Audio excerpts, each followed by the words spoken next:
yang linear, yang non-linear itu nanti ada secara khusus penyelesaiannya. Biasanya itu diselesaikan dengan pendekatan metode numerik ya. Jadi persamaan diferensial yang akan kita pelajari khususnya di orde 2 ini adalah yang linear ya. Nah, apa tidak ada orde 3? Ya ada, orde 2, orde 3 dan orde yang lebih tinggi ada, tapi secara fisis yang banyak kita pakai adalah orde 2. Yaitu sesuai dengan hukum Newton ya. Sigma F sama dengan M kali A dan A-nya itu adalah D2X dt kuadrat. Jadi fenomena-fenomena fisis itu biasanya sampai orde 2. Tetapi secara matematik sampai orde N ada turunan ya, persamaan diferensial orde N. Tes. Kenapa masih ada tes-tes? Kenapa masih belum jelas? Iya, ya mengenai topik kedua itu persamaan diferensial, tapi nanti akan kita mulai dari persamaan diferensial orde 1 ya. Ya, jadi itu tentu itu persamaan diferensial itu di fisika sangat banyak digunakan ya, terutama di fisika-fisika mulai fisika lanjut ya, mekanika dan seterusnya itu sudah menggunakan persamaan-persamaan diferensial. Nah, nanti kalau di fisika matematik 2 masih dipelajari lagi mengenai persamaan diferensial parsil. Nah, yang kita pelajari di fisika matematik 1 ini adalah persamaan diferensial biasa. Yang dimaksud dengan persamaan diferensial biasa, maka operator diferensialnya itu pakai D, dx, dt gitu ya. Tapi kalau persamaan diferensial parsil, maka operatornya adalah apa? Do x, do y ya. Jadi turunan parsil. Jadi kalau yang kita pakai di sini sekarang masih turunan total D ya, difference itu. Ya, tentu persamaan diferensial biasa dan persamaan diferensial parsil itu nanti di fisika sangat banyak digunakan.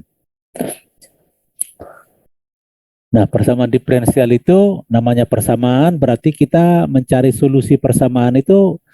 Nah, kalau di persamaan diferensial maka solusinya berupa fungsi. Jadi fungsi yang memenuhi persamaan diferensial tersebut. Artinya apa? Kalau diturunkan maka ruas kiri akan sama dengan ruas kanan, itu aja. Nah, kemudian yang topik ketiga itu adalah transformasi Laplace. Jadi transformasi Laplace itu sebetulnya nanti adalah mengubah suatu persamaan diferensial menjadi persamaan aljabar gitu. Jadi transformasi Laplace itu kita gunakan nanti untuk menyelesaikan persamaan diferensial, tapi dengan mengubahnya menjadi persamaan aljabar. Jadi persamaan diferensial itu dirubah menjadi persamaan aljabar sehingga bisa diselesaikan dengan lebih mudah gitu. Tapi nanti persamaan transformasi Laplace itu adalah transformasi variabel sebetulnya ya, dari suatu variabel integral kita dapatkan suatu bentuk persamaan polinomial. Jadi ada solusi transformasi Laplace, inverse transformasi Laplace, dan metode konvolusi ya, itu nanti topik-topiknya. Kemudian yang keempat itu kita masuk ini ke matriks aljabar linear, yaitu matriks aljabar linear dan determinan ya. Jadi apa bedanya antara matriks dan aljabar linear? Jadi artinya nanti apa? Aljabar linear itu adalah persamaan linear simultan. Jadi sistem persamaan linear. Jadi kita selesaikan dengan pendekatan matriks ya.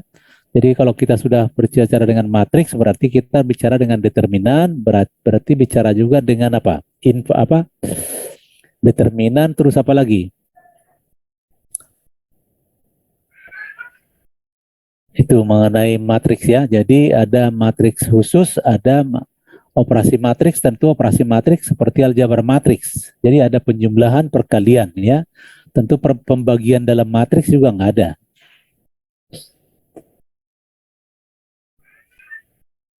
Nanti dari aljabar linear ini kita akan bisa masuk kepada sebetulnya nanti masuk itu ke persamaan garis, persamaan bidang. Harusnya masuk itu ya. persamaan bidang, persamaan garis, bidang datar dan garis lurus ya. Nah, yang kelima itu kita bicara fungsi khusus. Nah, kalau di sini yang dimaksud fungsi khusus itu adalah fungsi gamma, fungsi beta, dan dari situ nanti kita turunkan rumus-rumus faktorial. Jadi dari mana dapat bahwa 5 faktorial itu adalah 1 kali 2 kali 3 kali 4 kali 5. Nah, itu kita nanti dapatkan itu dari yang kita sebut fungsi gamma, ya, fungsi gamma. Tapi kalau secara fisik sebetulnya fungsi khusus itu banyak. Dan nanti akan kita jumpai di topik ke-6 yaitu solusi deret. Jadi persamaan diferensial itu kita selesaikan dengan solusi deret, ya, dengan pendekatan deret, yaitu deret Taylor, deret Maclaurin. Ya, itu nanti dengan pendekatan itu kita bisa menyelesaikan suatu persamaan diferensial yang lebih umum. Tetapi tentu nanti penyelesaiannya, apa caranya, metodenya akan lebih panjang, tapi bisa berlaku lebih umum. Itu dibandingkan dengan yang topik kedua. Jadi topik kedua itu nanti kita menyelesaikannya itu dengan pendekatan-pendekatan yang lebih sederhana.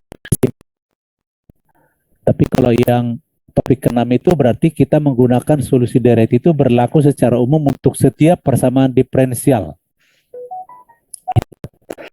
Nah, yang ketujuh, yang terakhir itu adalah masalah nilai agent. Nilai agent. Jadi perkataan agent itu adalah apa? Karakteristik. Jadi ada nanti persamaan-persamaan agent, ada nilai agentnya. Jadi di persamaan diferensial dan di matriks itu nanti kita memperkenalkan apa yang kita sebut nilai agent, nilai karakteristik. Jadi hanya berlaku pada persamaan tersebut itu. Ada nilai agent, vektor agent, dan diagonal. Persamaan diferensial dengan menggunakan matriks. Jadi solusi persamaan diferensial dengan pendekatan matriks. Ini biasanya nanti kita akan bicarakan ini untuk ya Pak, sistem persamaan diferensial. Jadi beberapa persamaan diferensial diselesaikan secara simultan gitu. Kemudian aplikasi masalah nilai agent. Jadi di mana di fisika itu masalah nilai agent itu sangat banyak digunakan. Nah, kemudian adalah yang ke-74 itu integral khusus dan metode substitusi itu.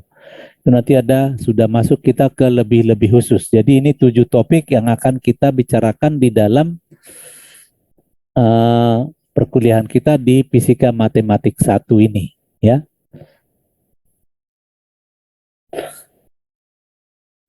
Nah, nanti untuk bukunya kita akan menggunakan 2 buku, yaitu nanti ada mengenai Marie Elboas ya. Jadi Marie Elboas itu judul bukunya apa ya?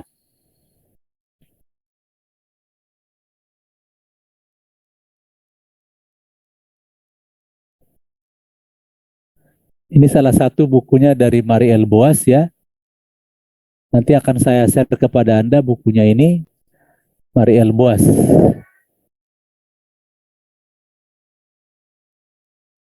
Dan Anda sebetulnya bisa juga ini download dari Google ya. Silakan dicari edisi tertinggi dari buku ini.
Ini bukunya kalau Boas ya,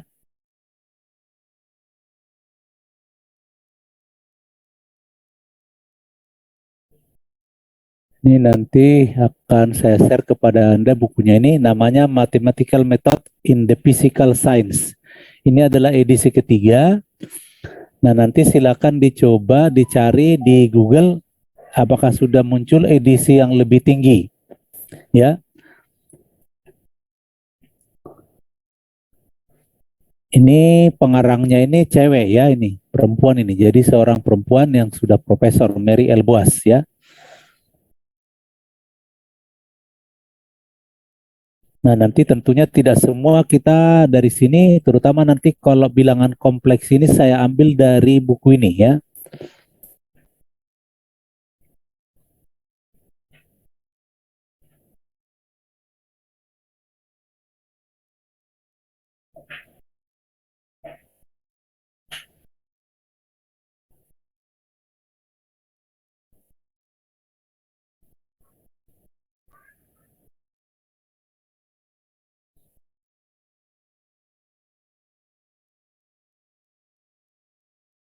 Ini daftar isinya.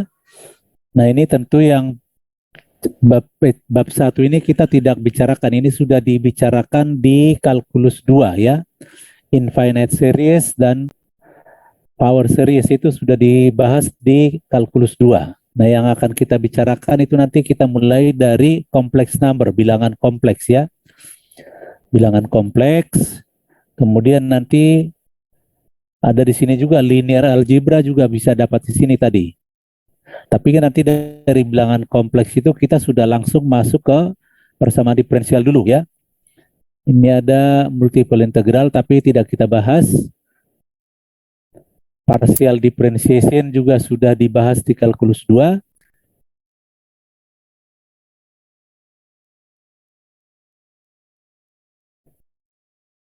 Nah, ini kita akan masuk nanti ke bab 8 ini. Kalau persamaan diferensial tadi, ordinary differential equation. Ya,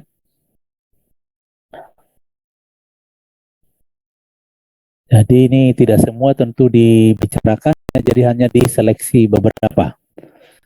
Nah, ini ada spesial function masuk bab 11 ya. Jadi di sini nanti akan dibicarakan mengenai faktorial function itu ada di sini, gamma function, beta function ada. Ada lagi fungsi-fungsi yang lain, the error function, fungsi kesalahan ya. Nih. Nah, seri solution ada. Jadi ada beberapa topik yang kita memang ambil pakai dari buku Boas.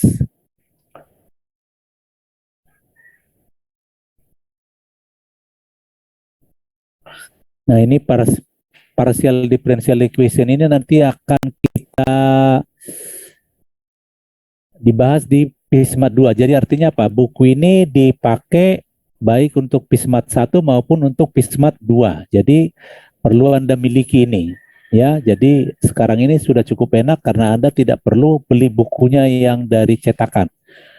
Bisa Anda miliki bukunya dengan download secara gratis. Tapi biasanya adalah cetakan-cetakan yang sudah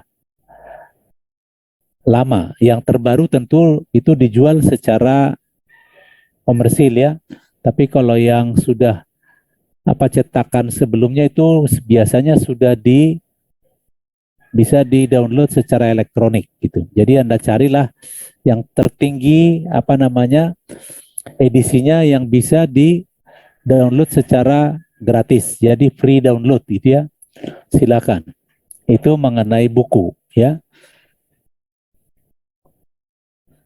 Nah, kita sekarang sedikit bicara mengenai, akan kita bahas mengenai bilangan kompleksnya ya. Kita lihat di sini. Bilangan kompleks.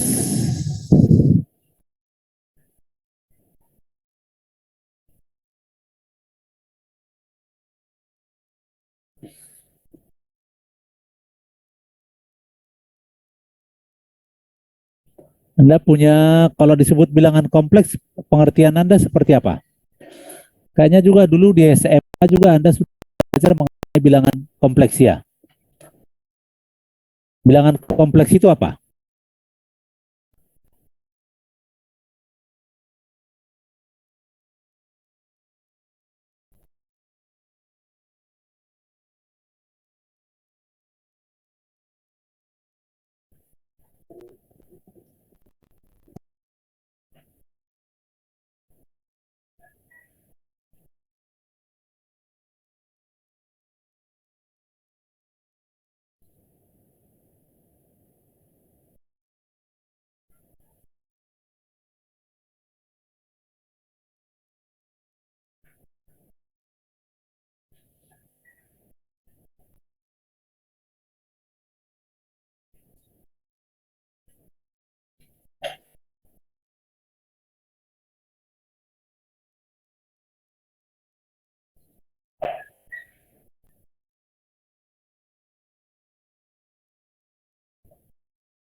Ya, kita mulai dari kompleks number dan ini dimulai dari menyelesaikan suatu persamaan kuadrat ya.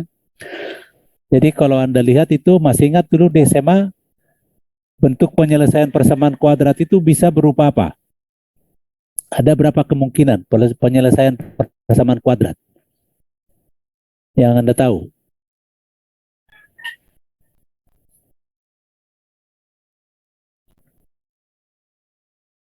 Halo, Anda bisa monitor? Bisa, Pak. Bisa, Pak. Ini materi saya sudah bisa masuk ke layar belum? Sudah, Pak. Sudah terlihat, Pak. Iya, Pak.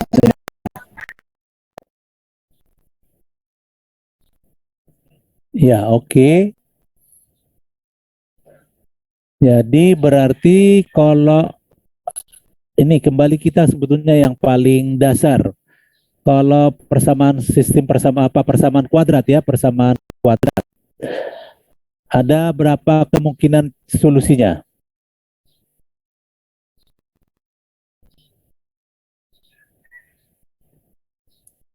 Persamaan kuadrat.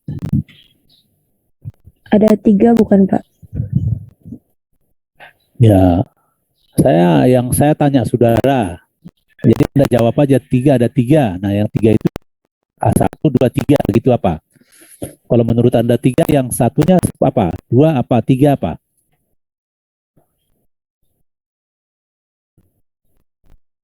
Yang satu apa? Hah? Rumus ABC. Nah, itu rumus untuk mencari solusinya. Dari solusinya itu, dari rumus itu ada berapa kemungkinan bentuk solusinya? Difaktorin, Pak. Ya, bisa difaktorin. Jadi menyelesaikan persamaan kuadrat bisa dengan 2 cara, yaitu memfaktorkan dan dengan menggunakan apa? Rumus ABC. ABC kan itu. Dari hasilnya itu baik difaktorkan maupun dengan rumus ABC, hasilnya itu ada berapa kemungkinan hasil? 2 kemungkinan. Kemungkinan satu apa? Yang kedua negatif. Yang kedua jadi positif, yang kedua negatif, itu aja.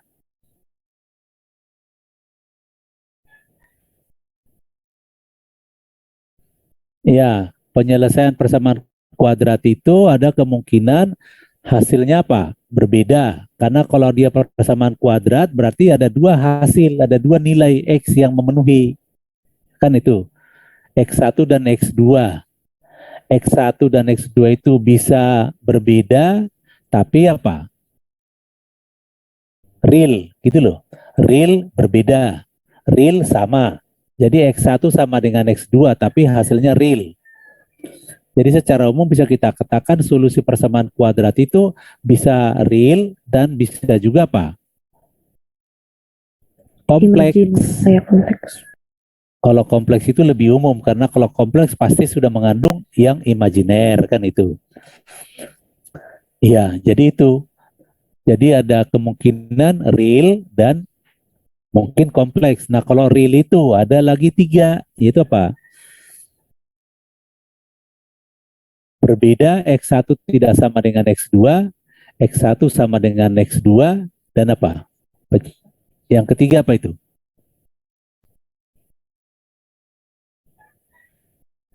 Nah, sifat-sifat persamaan kuadrat itu ada di situ. Jadi secara umum kita bicarakan ada 2. Nah, yang mau ditunjukkan di sini bahwa apa namanya?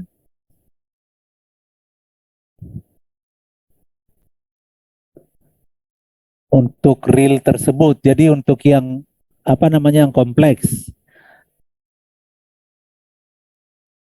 Ya, jadi kalau kita lihat dari ini persamaan ini kan AZ kuadrat plus BZ plus C sama dengan 0. Dan ini kalau dimasukkan ke rumus ABC maka diperolehlah rumus Z sama dengan minus B plus minus akar dari B kuadrat min 4AC per 2H. Nah, kalau dimasukkan angka-angkanya misalnya itu apa? Di sini didapatkan bahwa bisa saja misalnya kalau B kuadrat min 4AC ternyata hasilnya negatif, maka apa? Akar negatif itu kan adalah suatu bilangan yang imajiner. Jadi berarti apa? Z itu nanti akan bisa berbentuk apa? Kompleks gitu. Jadi terutama di sini yang menjadi persoalan kita adalah di akar. Akar bilangan negatif itu adalah ini minus 16 itu akar minus 16 itu adalah apa? 4i, di mana i kuadrat sama dengan min 1 ini yang kita sebut sebagai imajiner. Jadi artinya apa? Munculnya bilangan kompleks itu ya awalnya dari penyelesaian persamaan kuadrat itu. Ini ada beberapa diminta di sini contoh, di mana di sini Z kuadrat min 2Z plus 2 sama dengan 0. Nah, kalau ini kita selesaikan dengan menggunakan rumus ABC, maka didapatkanlah hasilnya adalah seperti ini. Jadi A-nya sama dengan, B-nya sama dengan 2, ya, jadi berarti apa? B-nya 2 berarti akar B kuadrat min 4AC. Jadi B kuadrat adalah min 2 kuadrat ya 4. 4AC, 4 kali 1 kali 2, berarti min 8. Jadi berarti ini 2 plus minus akar min 4.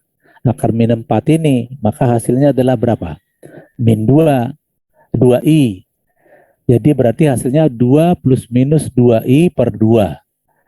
Jadi berarti apa? Kalau diselesaikan berarti 1 plus minus i. Nah, inilah yang kita sebut sebagai bilangan kompleks, gitu ya. Jadi artinya apa? Z1 sama dengan 1 plus I, Z2 sama dengan 1 minus I. Nah, di sini juga ada sesuatu yang kita lihat. 1 plus I dan 1 minus I itu kita sebut sebagai apa? Konjugasi. 1 plus I dan 1 minus I itu kita sebut bilangan kompleks yang saling konjugasi. Conjugate ya. Jadi bilangan kompleks itu selalu bersifat conjugate. Jadi kalau ada plusnya ya konjugasinya negatifnya. Ya, itu mengenai konjugasi. Dan nanti ada sifat. Jadi bilangan kompleks dikalikan dengan konjugasinya selalu bersifat real. Gitu. Ya, jadi sekali lagi di sini secara umum bahwa simbol suatu bilangan kompleks itu adalah Z sama dengan apa? X plus minus IY. Cuman kalau di fisika, I itu sering diganti dengan J. Kenapa? Kalau di fisika, I itu bisa punya makna banyak. Seperti kita kenal, I itu bisa melambangkan apa? Kuat arus listrik. Gitu. Sehingga sering digunakan dalam fisika itu apa? J. Sebab nanti bilangan kompleks ini sering juga akan dijumpai kalau di rangkaian listrik ya, rangkaian listrik. Terutama kalau kita sudah menggunakan rangkaian listrik di arus bolak-balik mengandung apa? Mengandung L dan C ya, L dan C. Jadi seperti kita ketahui, saya nggak tahu Anda sudah dapat belum? Listrik. Sudah ada mata kuliah elektronika? Ada, Pak. Sudah, Pak. Elektronika 1-2 kan ya? Elektronika itu cuma satu apa dua mata kuliah? Cuman satu Pak kayaknya. Satu lagi Setahu digital. saya kalau salah satu dulu ya elektronika analog sama elektronika digital kan itu. Ada dua, jadi elektronika analog sama elektronika digital. Jadi kalau elektronik analog itu berarti membicarakan tentang komponen-komponen listrik. Jadi RLC ya membicarakan itu kalau komponen analog. Tapi kalau komponen digital itu sudah membicarakan dengan apa? Ya komponen-komponen digital yaitu apa? NOR, NOR dan apa? NOR dan NAND dan NOR kan itu ya. Itu sudah digital. Jadi kalau kita di komponen analog itu berarti rangkaian dari RLC. Nah, kita ketahui L dan C itu bersifat suatu bentuk apa? Komponen yang imajiner. Itu. Jadi kalau kita berlakukan di LC dan L dan C itu imajiner, maka kita bisa berlakukan rumus-rumus seri dan paralel dari R. Karena kita ketahui fungsi daripada L dan C itu bersifat hambatan. Ya, jadi seperti kita ketahui apa? Bahwa istilahnya itu kalau L itu kan XL itu kita sebut apa namanya? Kalau di elektronika XL. Apa namanya itu? XL ada XC.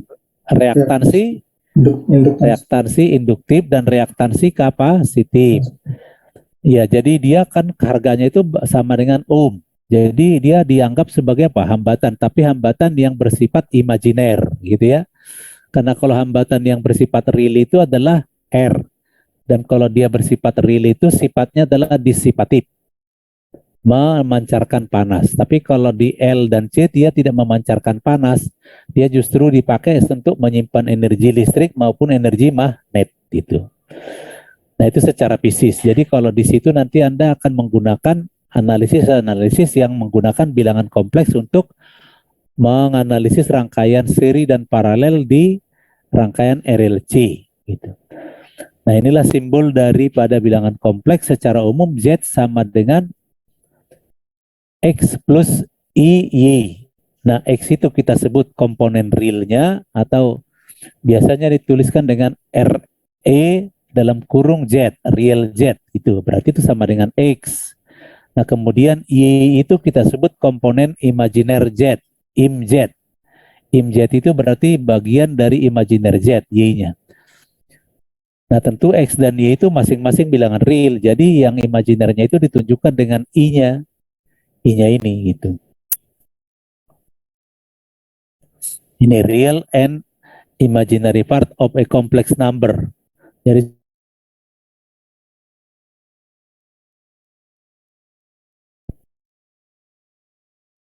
nah, biasanya kita tuliskan bilangan kompleks itu seperti ini. Jadi Z sama dengan X plus apa? Plus Y itu plus IY. Itulah simbol bilangan kompleks gitu secara umum. Z sama dengan X plus Y. Jadi bilangan kompleks itu digambarkan dalam suatu bidang. Ya, yaitu kita gambarkan di dalam bidang X dan Y, ya. Tapi ingat bahwa Y itu adalah komponen imajinernya dan X itu komponen realnya.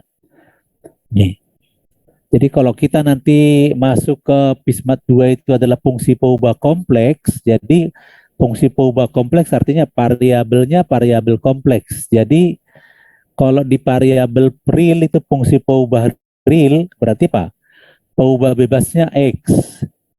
Jadi kumpulan titik-titik. Jadi kalau nanti di fungsi peubah kompleks akan lebih rumit. Karena apa? Domainnya bidang. Sedangkan di peubah real itu domainnya garis gitu. Iya, jadi kalau di sini dapat kita perlakukan dia sebagai suatu vektor gini ya. Jadi ini titiknya. Maka bisa dilihat begini. Jadi ini titik P itu adalah X, Y. Nah, X itu berarti bisa kita tuliskan dengan koordinat polar menjadi R cos theta dan Y itu menjadi R sin theta. Sehingga apa? Bilangan kompleksnya Z sama dengan X plus Y itu dapat dituliskan menjadi R cos theta ditambah IR sin theta. atau R sama dengan R dalam kurung cos theta plus I sin theta. Jadi nanti kalau kita di dalam bentuk trigonometri, sinus itu komponen imajiner, maka cos itu komponen apa? Realnya, bilangan kompleks gitu. Nah, R itu kita sebut sebagai modulusnya. Modulusnya yaitu berarti harga realnya. Yaitu kalau di sini berarti panjang vektornya, tapi kalau di sini karena dia bukan vektor ya kita tidak menyebut dia apa? Panjang vektor, tapi secara ini kita sebut dia modulus.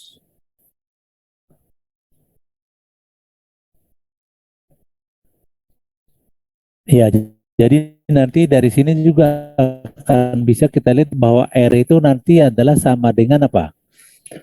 X kuadrat plus Y kuadrat. Jadi berlaku juga di sini apa? Segitiga siku-siku. Jadi R kuadrat sama dengan X kuadrat plus Y kuadrat. Dan itu kalau kita lihat memang hasil perkalian dari apa? X plus Y kali X minus Y. Jadi X plus Y kali X minus Y itu akan menghasilkan apa? X kuadrat plus Y kuadrat. Karena I kali I itu adalah min 1. Ya. Jadi itu hasilnya menjadi berarti R itu sama dengan X kuadrat plus Y kuadrat atau R sama dengan akar dari X kuadrat plus Y kuadrat. Gitu. Dan itu sering kita simbolkan dengan apa? RE pangkat I theta. Dan inilah yang kita sebut sebagai rumus Euler. Ini ya, jadi RE pangkat I theta, jadi E pangkat I theta itu sama dengan apa? Cos theta plus I sin theta. Ini yang kita kenal sebagai rumus daripada Euler ya. Bahwa E pangkat I theta sama dengan R cos theta plus I sin theta gitu. Jadi R cos theta ditambah R I sin theta dapat kita tuliskan menjadi R E pangkat I theta. Nah, tetanya berapa itu nanti akan bisa dicari. Tetanya itu berapa nanti berarti tangens theta sama dengan Y per X ya. Kita lihat dari geometri berikut ini. Jadi tangens theta sama dengan Y per X. Jadi bisa kita cari tetanya berapa dengan mengetahui harga X dan harga Y-nya. Demikian juga harga R-nya gitu. Jadi kita dapat menyatakan bilangan kompleks itu dengan 2 cara atau 3 cara bahkan. Jadi yang pertama adalah Z sama dengan X plus IY. Cara yang kedua adalah Z sama dengan R kali cos theta plus I sin theta. Atau cara yang ketiga sama dengan Z sama dengan R E pangkat I theta. Nah, nanti justru kalau kita melakukan pembagian bilangan kompleks, kita akan lebih mudah kalau menggunakan bentuk yang ketiga ini, R E pangkat I theta. Karena kita tahu E pangkat I theta dibagi dengan E pangkat I theta 2, E pangkat I theta 1 dibagi dengan E pangkat I theta 2, itu sama dengan E pangkat I theta 1 min theta 2, lebih mudah. Gitu. Jadi ini yang perlu Anda ketahui, sekali lagi ini saya tekankan, jadi bilangan kompleks itu bisa kita tuliskan dengan 3 cara, yaitu apa? Z sama dengan X plus IY, atau Z sama dengan R kali cos theta plus I sin theta, atau Z sama dengan R E pangkat I theta. Jadi ketiga-tiganya itu sama. Hubungannya adalah apa? Ya, cos theta itu adalah Y, cos theta adalah X per R, sin theta adalah Y per R, dan tangens theta adalah Y per X itu. Jadi tetanya itu dapat dicari kalau kita ketahui X dan Y. R-nya itu tadi adalah akar dari X kuadrat plus Y kuadrat. Itu mengenai bilangan kompleksnya. Jadi dengan demikian itu nanti akan lebih mudah kita akan bicarakan aljabar bilangan kompleks dengan cara-cara penulisan seperti 3 cara tersebut. Jadi ini suatu contoh di sini I plus I akar 3 berarti itu berapa tetanya? Tangens tetanya sama dengan akar 3 per 1 atau akar 3. Akar tangens theta sama dengan akar 3, maka tetanya itu sama dengan berapa? Pi per 3. Sehingga apa? Dapat kita tuliskan dia menjadi apa? Z sama dengan 1 plus I akar 3 sama dengan, jadi X kuadrat plus Y kuadrat sama dengan 4, berarti R-nya itu akar dari 4 berarti sama dengan 2. Jadi 2 kali cos pi per 3, pi per 3 itu berarti 60 derajat, kan itu. Ditambah I sin pi per 3, atau sama dengan 2 E pangkat I pi per 3, gitu. Jadi tentu tidak sulit ya, bisa, mudah. Itu bagaimana kita menyatakan sebuah bilangan kompleks dengan 3 cara.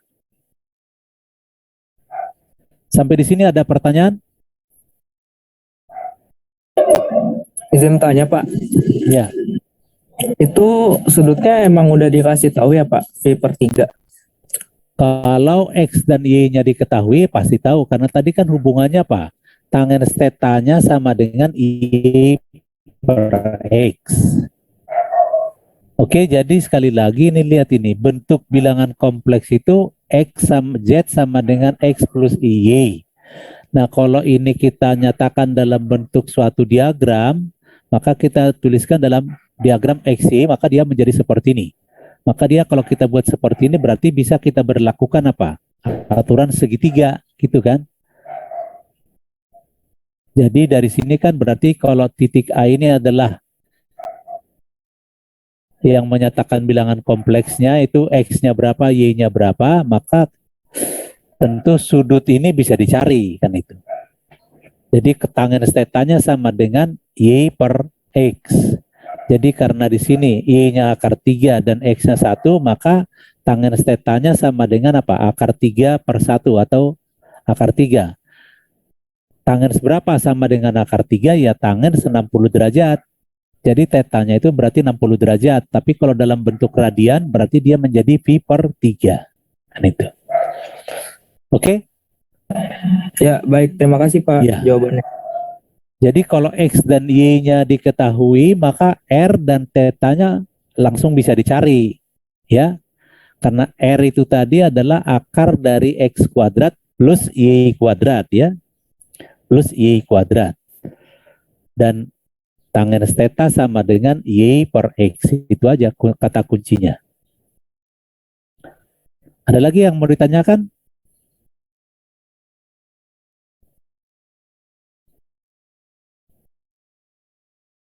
Ya, kalau nggak ada berarti kita bicara ini sekarang mengenai terminologi and notation.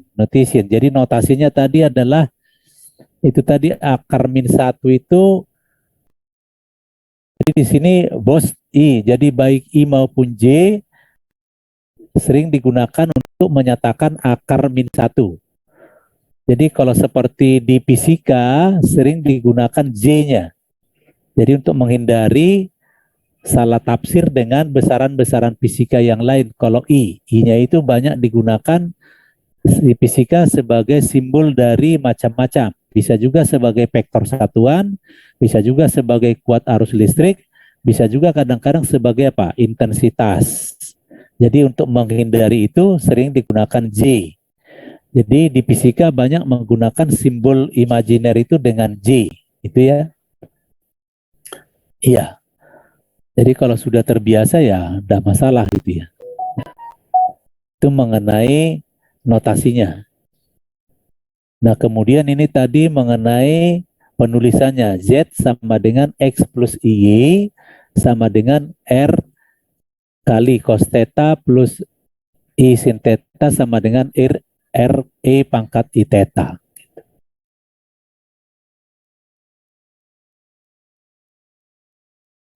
Nah, jadi tadi penulisannya juga bisa juga real Z. Ini kita baca REZT ini berarti apa? Real of Z. Berarti komponen real dari Z-nya, yaitu X. Dan ini apa? Im of Z, imaginary of Z. Jadi komponen imajiner dari Z-nya itu adalah Y. Bukan I, tapi ya, itu komponennya, komponen imajinernya. Jadi ini Z harga mutlak ini kita baca modulus Z. Modulus Z. Dan itu sama dengan R sama dengan akar X kuadrat kuadrat. Jadi Angel of Z, sering ini kita kenal sebagai argumen, ya, argumen. Theta itu kita sebut sebagai argumennya. Angel of Z, argumennya. Ya, ada istilah-istilah. Jadi kalau Anda baca buku lain nanti ada disebut argumen, berarti sama saja itu artinya theta. Itu mengenai terminologinya.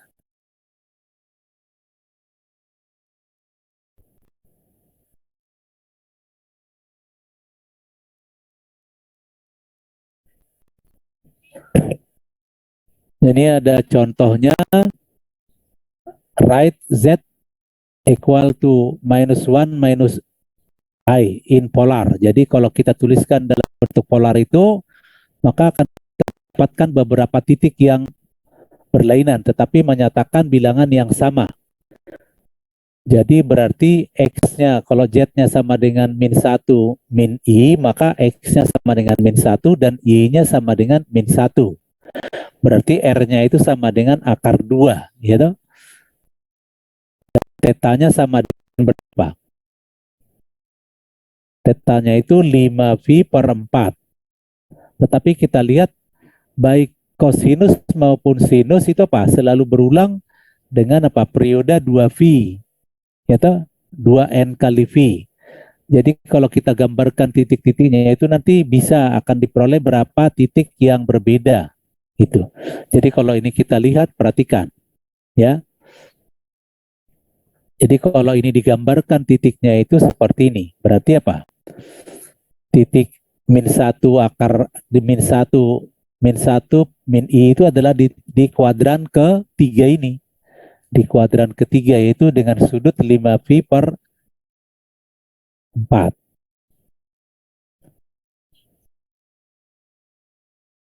Ya.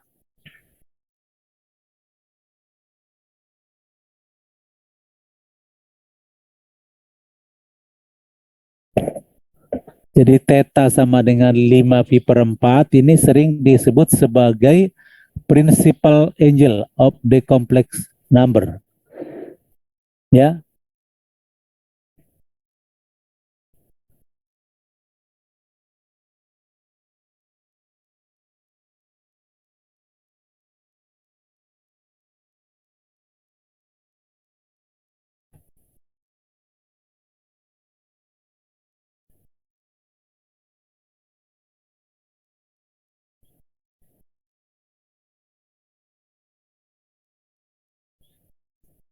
Ya.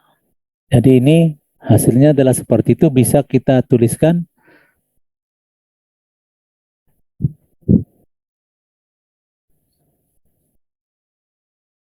Jadi nanti bisa dari sini dengan menggunakan bentuk ini bisa nanti apa? Harga Z itu bisa nanti 3 titik yang berbeda tetapi hasil yang sama gitu ya.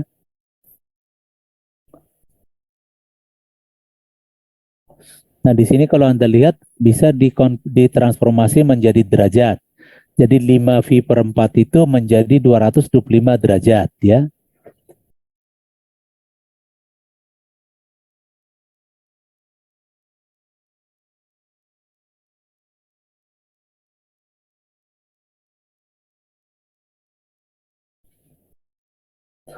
Nah, di sini Anda lihat 2 plus 3i dengan 2 min 3i itu adalah suatu bilangan kompleks yang konjugasi.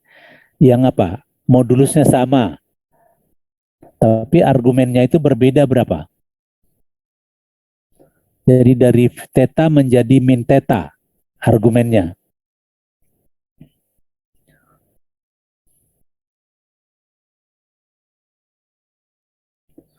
Jadi artinya apa? Bahwa setiap bilangan kompleks itu selalu bersifat konjugasi, conjugate, pair. Jadi pasangan konjugasi. Jadi setiap bilangan kompleks selalu pasangan konjugasi, yaitu X plus Y dengan X minus Y. Itu kita sebut tadi konjugasi, ya. Di mana hasil perkalian Z. Nah, cuma nanti kita lihat simbol konjugasinya itu apa? Simbol konjugasi dari Z itu adalah Z garis ya. Ini lihat ini. Ini konjugasinya. Jadi Z-nya ini adalah kompleksnya. Ini Z-nya konjugasinya adalah ini. Oke. Jadi konjugasinya positif I-nya dirubah menjadi minus I-nya. Jadi juga kalau kompleksnya minus IY berarti konjugasinya plus IY gitu ya. Jadi kalau dituliskan Z sama dengan 1 plus I, maka konjugasinya adalah apa? Z sama dengan 1 minus I. Dan kalau kompleksnya 1 min I, maka konjugasinya ya 1 plus I gitu. Jadi plus dirubah jadi min atau min dirubah jadi plus, itu menjadi konjugasinya. Dan jadi Z kali konjugasinya ya menjadi real, yaitu tadi menjadi sama dengan R kuadrat ya. Jadi Z konjugasi sama dengan R kuadrat, dan itu bersifat real. Itu yang perlu dipahami.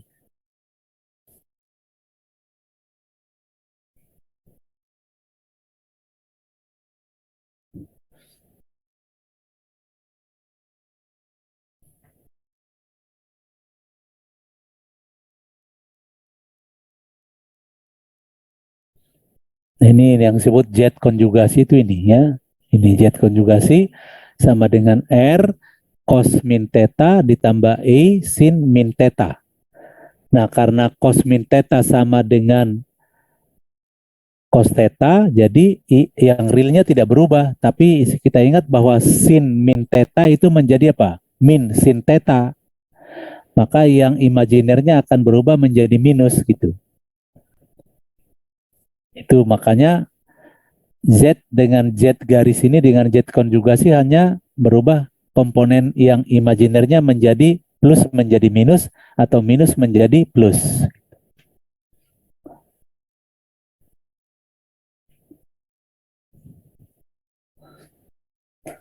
Nah, sekarang kita akan bicara mengenai aljabar kompleks. Aljabar itu berarti apa? Tambah, kurang, kali, dan bagi. Maka di dalam bilangan kompleks juga keempat-empatnya ada. Ada penjumlahan, ada pengurangan, ada perkalian, dan ada pembagian.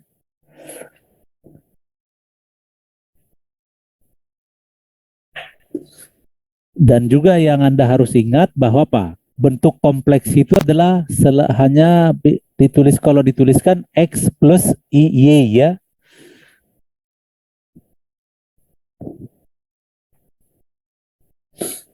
Jadi kalau I plus I kuadrat itu, maka kalau dijabarkan itu, maka bilangan kompleksnya menjadi seperti ini. Jadi 1 plus I kuadrat itu menjadi 1 plus 2I plus I kuadrat. I kuadrat itu adalah min 1. Jadi akan berakhir menjadi hasilnya adalah apa? 2I. Jadi hasilnya adalah I plus 1 kuadrat ya sama dengan 2I gitu.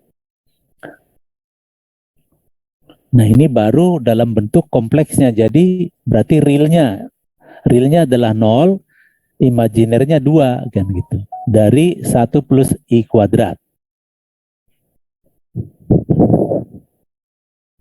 Nah, kemudian seperti ini. 2 plus I dibagi dengan 3 min I. Itu harus kita rubah menjadi apa? Berapa realnya dan berapa imajinernya. Nah, untuk itu berarti dia kita kalikan dengan konjugasi daripada penyebut. Jadi 3 min I berarti dia kita kalikan menjadi 3 plus I dibagi 3 plus I. Seperti kita ketahui 3 plus I dengan dibagi 3 plus I ya 1. Sesuatu bilangan dikalikan dengan 1 tentu tidak berubah. Jadi artinya apa? 2 plus I dengan dibagi 3 minus I itu sama saja harganya kalaupun dikalikan dengan 3 plus I dibagi dengan 3 plus I. Tetapi secara aljabar akan memberikan bentuk yang berbeda. Kalau ini dikalikan 2 plus I ditambah 3 plus I, maka hasilnya adalah apa? 6. Ini perkalian berlaku seperti aljabar biasa, berarti 2 kali 3 ya, ditambah dengan I kali 3 ditambah I kali 2 berarti menjadi 5I, ditambah dengan I kali I berarti menjadi I kuadrat. Sedangkan 3 min I kali 3 plus I menjadi 3 kali 3 dikurang I kali I. Berarti apa? 9 min I kuadrat. Tapi I kuadrat itu adalah min 1, berarti dia menjadi ini. Jadi kita lihat fungsi daripada mengalihkan ini 3 plus I dengan 3 plus I ini untuk membuat penyebut itu menjadi apa? Menjadi real. Karena dia dikalikan dengan apa? Konjugasinya. Jadi seperti kita tahu tadi bahwa apa? Bilangan kompleks dikalikan dengan konjugasinya akan bersifat real. Sehingga dengan demikian hasil akhir adalah setengah plus setengah I. Dan ini sudah merupakan bentuk umum dari suatu bilangan kompleks, di mana bilangan realnya adalah setengah, bilangan imajinernya adalah apa? Setengah juga, gitu. Jadi artinya apa? Bilangan kompleks itu harus selalu dituliskan dalam bentuk komponen real dan komponen imajiner, yaitu X plus Y. Jadi kalau di sini caranya ya dengan mengalihkannya dengan konjugasi daripada penyebutnya. Gitu.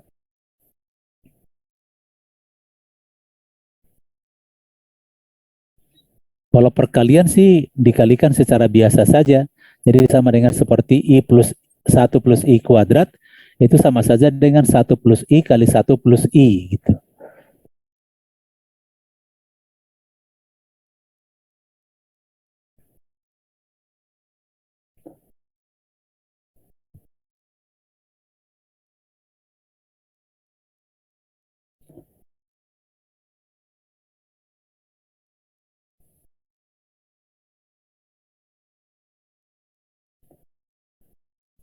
Ini ada contoh 4 ini kita lihat diminta di sini tuliskan 1 dibagi dengan 2 kali cos 20 derajat plus I sin 20 derajat.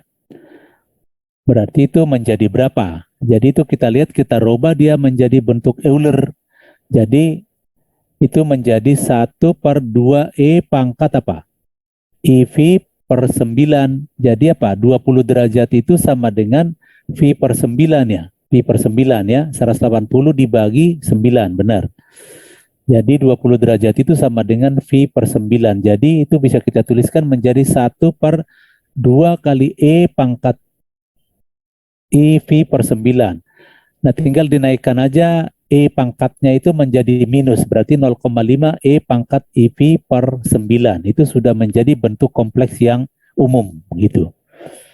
Jadi Anda lihat di sini cara-cara penulisan dengan 3 cara tadi itu bisa dipilih mana yang menguntungkan untuk melakukan operasi aljabarnya gitu. Nah, tentu nanti Anda beberapa contoh di sini di problem seksi 5 ini silakan nanti dicoba.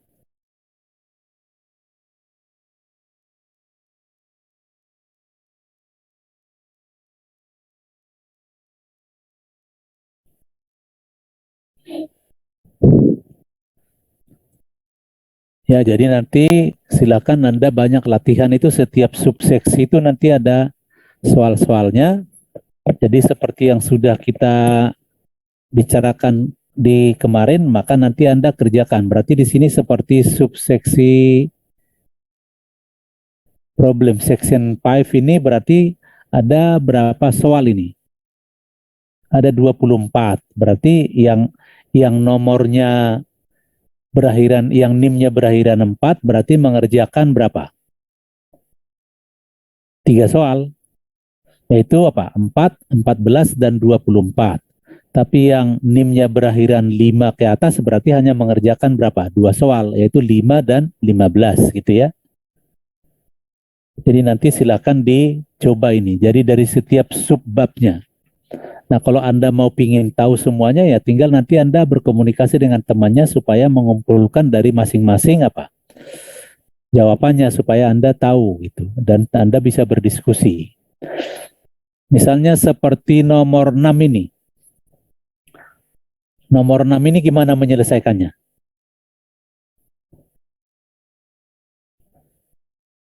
Nah ini kan 1 plus I dibagi dengan 1 min I dipangkatkan dengan 2.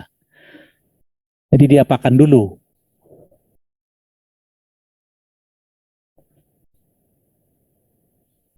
Ya, ini sebetulnya bisa saja 1 plus I kuadrat dibagi dengan 1 min I kuadrat. Nah, itu diselesaikan masing-masing. 1 plus I kuadrat itu menjadi apa? 1 plus 2I berarti apa? 2I kan? Setuju nggak? Setuju, Pak. Ya, jadi 1 plus I itu kan sama dengan 1 plus I kuadrat itu sama dengan 2I. Kalau 1 min I kuadrat menjadi berapa? Min 2I toh? Iya, Pak. Jadi 2I dibagi min 2I berapa? Ya min 1 kan? Setuju nggak? Iya, Pak. Ya, Iya, jadi Pak. hasilnya adalah real. Jadi hasilnya itu adalah real, yaitu min 1. Jadi bisa. Atau bisa saja Anda bisa lakukan dulu 1 plus I dibagi 1 min I dikalikan dulu dengan apa? 1 plus I kali 1 plus I. Jadi 1 plus I kuadrat dibagi dengan apa? 1 min I kali 1 plus I kan jadi berapa? Akar 2 kan ya? Akar 2. 1 plus I kali 1 plus I itu berapa? Jadi nanti hasilnya tentu harus sama ya. Itu. Jadi hal-hal seperti itu harus Anda dengan cepat bisa menyelesaikannya. Ya, itu kira-kira yang perlu dilihat. Jadi kita lihat sekarang yang bagian B-nya itu kompleks conjugate dan kompleks expression. Jadi konjugasi kompleks dan ekspresi kompleksnya. It is easy to see that the conjugate of the sum of two complex number is the sum of the conjugate of the numbers. Jadi artinya apa? Penjumlahan dari dua konjugasi kompleks sama dengan jumlah dari konjugasi number tersebut. Jadi artinya apa? Z1 sama dengan X1 plus IY1 dan Z2 sama dengan X2 plus IY2. Maka Z1 konjugasi ditambah Z2 konjugasi sama dengan X1 min IY1 ditambah X2 min IY2. Jadi akan menjadi X1 plus X2 dikurang I kali Y1 plus Y2.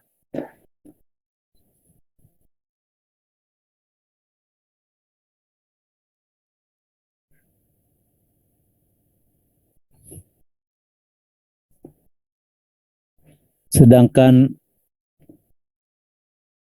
the conjugate, jadi konjugasi daripada Z1 plus Z2, jadi adalah Z1 plus ZX2 ditambah I kali Y1 plus Y2, jadi konjugasinya. Ngerti maksudnya enggak ini?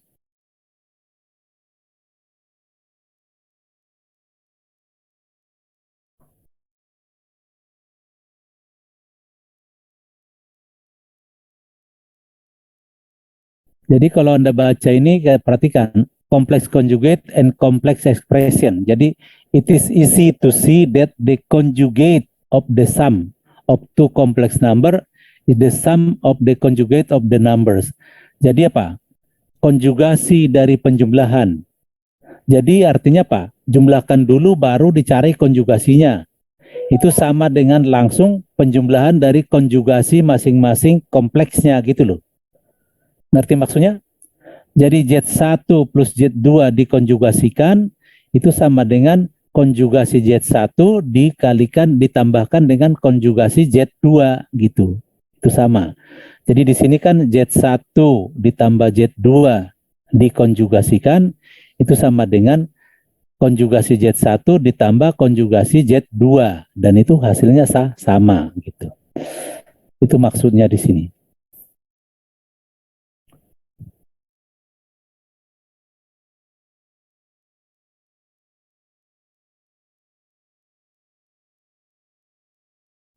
Ya, jadi seperti ini juga kalau Z sama dengan 2 min 3I dibagi dengan I plus 4, maka konjugasinya adalah apa?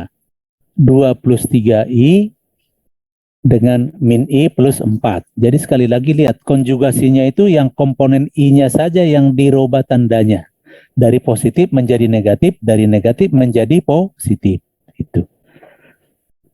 Jadi berlaku, jadi kalaupun dibagi gitu, sama. Jadi tidak perlu harus dicari dulu hasil lahirnya, kemudian baru dicari konjugasinya. Langsung aja bisa dicari, dikonjugasikan gitu.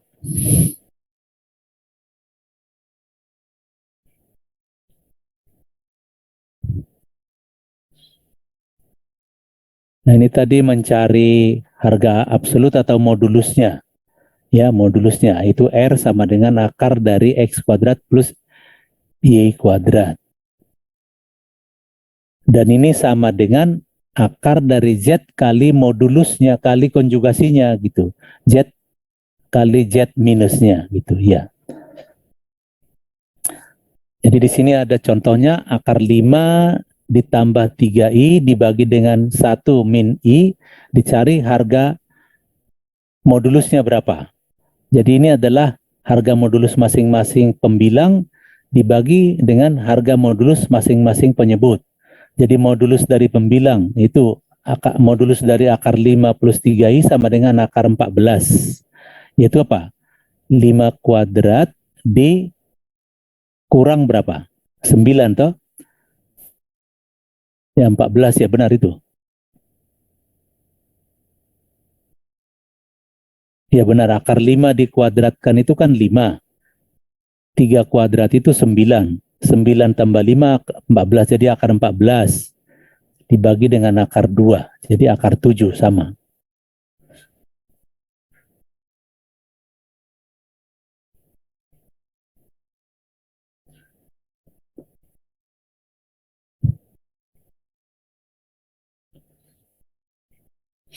Ya, jadi saya rasa ini silahkan ini, rupanya ini masih problem section 5 yang berlanjut ya.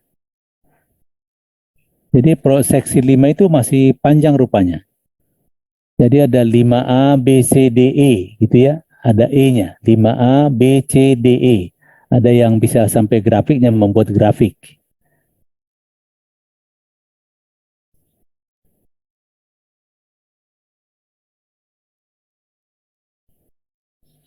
Jadi berarti itu seksi 5 itu jumlah soalnya itu bisa sampai apa? Physical application ini sampai F.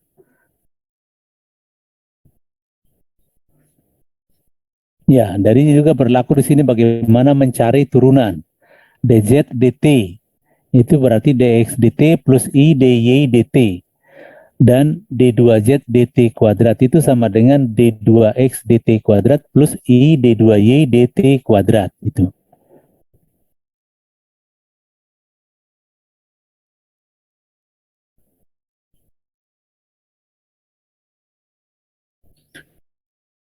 Jadi problem seksi 5 itu berarti sampai nomor 68 berarti. Ya. Jadi nanti Anda berarti problem seksi 5 itu silakan itu dipelajari dengan baik karena dia mencakup banyak aplikasi-aplikasi ya dan pengertian-pengertian. Berarti nanti masing-masing Anda kalau NIM-nya 1 berarti mengerjakan 7 soal. Kalau NIM-nya berakhiran 1 sampai 8 mengerjakan 7 soal. Yang NIM-nya berakhiran 9 dan 10 atau 0 hanya mengerjakan 6 soal.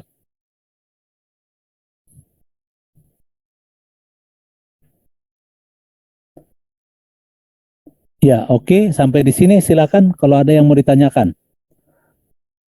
Tapi ini sebetulnya masih banyak juga nanti bagaimana mencari logaritma bilangan kompleks ya. Mencari logaritmanya itu paling bagus itu kalau digunakan bentuk Euler. Yaitu Z sama dengan apa? R E pangkat I theta. Sehingga kalau ln Z itu menjadi apa? Ln R ditambah ln E pangkat I theta. Ln E pangkat I theta itu tidak lain adalah I theta. Jadi ln Z itu menjadi apa? Ln R ditambah I kali theta. Gitu. Nah, itu berlaku juga di sini untuk apa nanti? Deret-deret daripada bilangan kompleks. Ini nanti juga banyak kita pakai kalau kita sudah masuk ke fungsi peubah kompleks. Deret ini. Oke, sampai di sini ada pertanyaan tidak? Pak, Ya, mau informasiin aja Pak, kalau misal di Epsilon itu Visma 1 masih belum ada Pak. apanya? Itunya Pak, apa kayak course-nya gitu. Belum ada di Epsilon. Ya, Tapi waktu absen di sana udah bisa belum? Pada belum enroll, Pak. Hah? Belum enroll karena di Epsilon belum ada Jadi kelas Wisma. belum bisa absen. Ya belum bisa, Pak. Di Epsilon. Nah ya nanti saya akan apa yang Anda maksud itu berarti nanti gini, bukunya ini kan akan saya kirimkan ke Anda.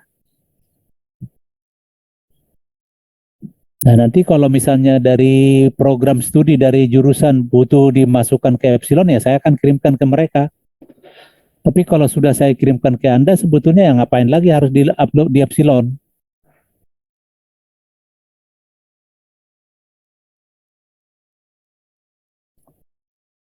Jadi sebenarnya di Epsilon itu mereka hanya butuh bahwa administrasi bahwa mata kuliah ini ya berjalan dengan baik gitu loh. Makanya terutama absen ya tentu nanti seperti buku-bukunya akan kita upload di sana dan kalau ada PPT-nya juga bisa dan juga nanti di sana akan masuk apa tugas-tugas dan soal gitu.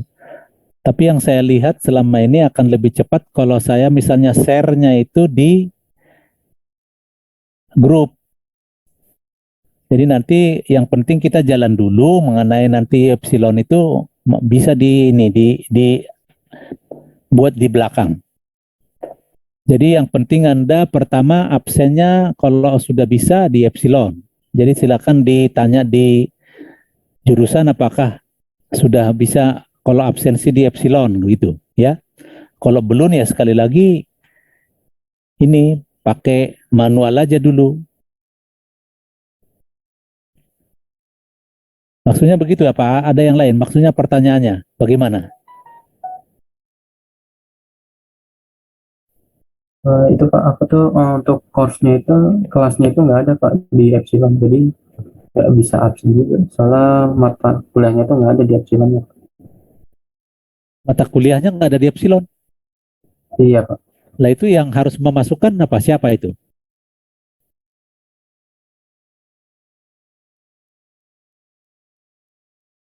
Apa harus saya yang masukkan?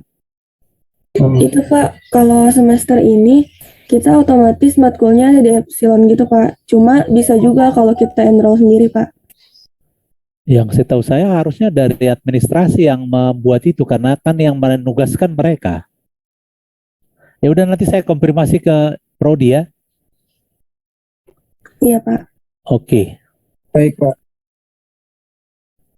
Iya. Oke, jadi ini sampai di sini ada pertanyaan nggak? Disilakan dipelajari, berarti nanti yang harus Anda pelajari itu sampai berapa ini? Sampai topik 7 ya. Topik 7 mengenai deret. Deret bilangan kompleks.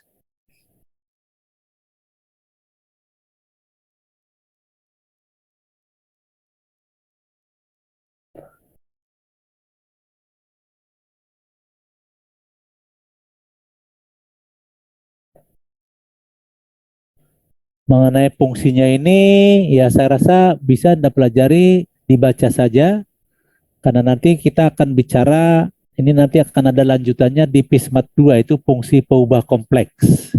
Ya, fungsi peubah kompleks. Jadi seperti di sini fungsi Z, berarti apa? Variabel bebasnya adalah Z, berarti kita lihat apa? Domainnya, yaitu bilangan kompleks. Karena bilangan kompleks itu adalah kumpulan titik-titik pada suatu bidang, jadi apa? Ya domainnya suatu bidang. Nah, bagaimana nanti hasil image-nya itu yang menjadi sangat sulit ya. Nah, nanti di sini kita akan berbicara nanti ada yang kita sebut conformal mapping dan sebagainya itu di PISMAT 2. Jadi Anda baca saja itu yang 8 elementary function of complex number. Sebab itu nanti kita pakai di PISMAT 2 untuk fungsi peubah kompleks.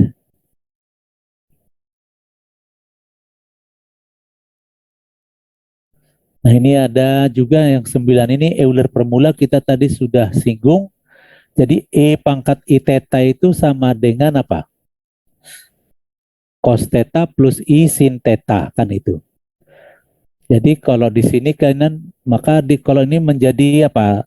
Deret pangkat ini. Jadi sinus theta itu sama dengan theta plus theta pangkat 3 ditambah 3 faktorial. Itu sudah pernah kita bahas di kalkulus 2 gitu ya, mengenai deret Taylor maupun deret Maclaurin.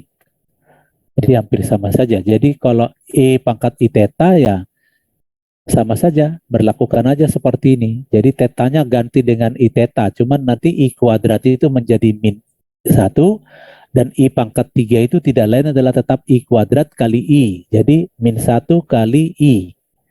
Gitu. Jadi I pangkat 4 berarti I kuadrat kali I kuadrat berarti min 1 kali min 1 menjadi plus. Sehingga kita lihat di sini berarti bahwa E pangkat I theta itu sama dengan apa? 1 dikurang theta kuadrat per 2 faktorial ditambah theta pangkat 4 per 4 faktorial.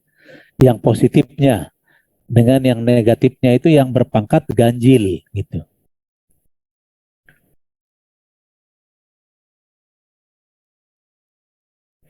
Jadi E pangkat I theta itu sama dengan cos theta plus I sin theta. Inilah yang kita kenal sebagai rumus Euler.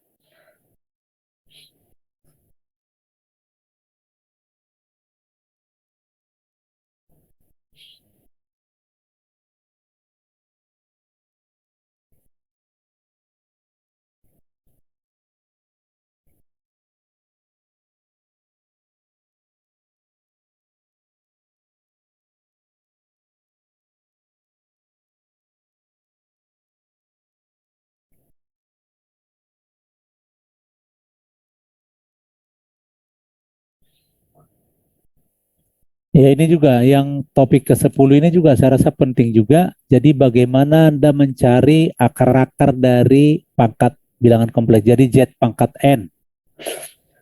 Berarti nanti ada berapa? Z1 berapa, Z2 berapa. Jadi kalau Z kuadrat berarti ada Z1, ada Z2. Kalau Z pangkat 3 berarti ada Z1, ada Z2, ada Z3 gitu ya. Jadi kalau Z pangkat N sama dengan, itu berarti sama dengan RE pangkat I theta pangkat N. Berarti R pangkat N dikalikan E pangkat N theta. Jadi bagaimana mencari Z1-nya? Jadi Z1-nya itu berarti itu dihitung dengan menggunakan apa? Seper N. Z seper N-nya gitu.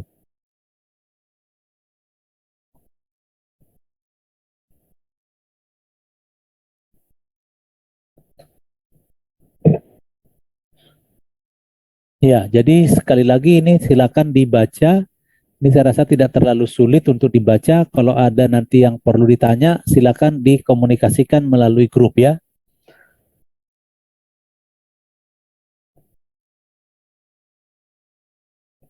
Ini grup kita sudah ada ya? Bismat 1 sudah ada grupnya, belum? Sudah, nanti saya share itu topik mata kuliah sama buku ini ya. Jadi buku yang saya kirim nanti ada 2, yaitu yang Boas dan yang Erwin Krezik. So, nanti kalau kita sudah masuk ke persamaan diferensial dan yang lain itu kemungkinan buku Erwin Krezik akan kita pakai. Nanti akan saya sebutkan sumbernya di mana. Oke? Iya, jadi kuliah kita hari ini sampai di sini. Tetap semangat dan jaga tetap kesehatan. Sampai ketemu kita minggu depan. Dan sekali lagi kalau ada yang perlu ditanyakan silakan nanti boleh melalui grup WA ya, apa yang mau ditanyakan. Nanti juga bisa kita sharing di situ. Oke, selamat pagi semua. Selamat melanjutkan tugas-tugasnya. Selamat pagi Pak. Terima kasih Pak. Terima kasih Pak.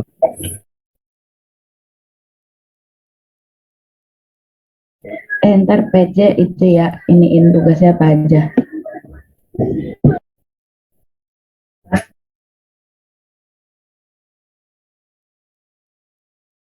Ya, ini jadi tugasnya apa aja? Nomor berapa? Sampai nomor berapa?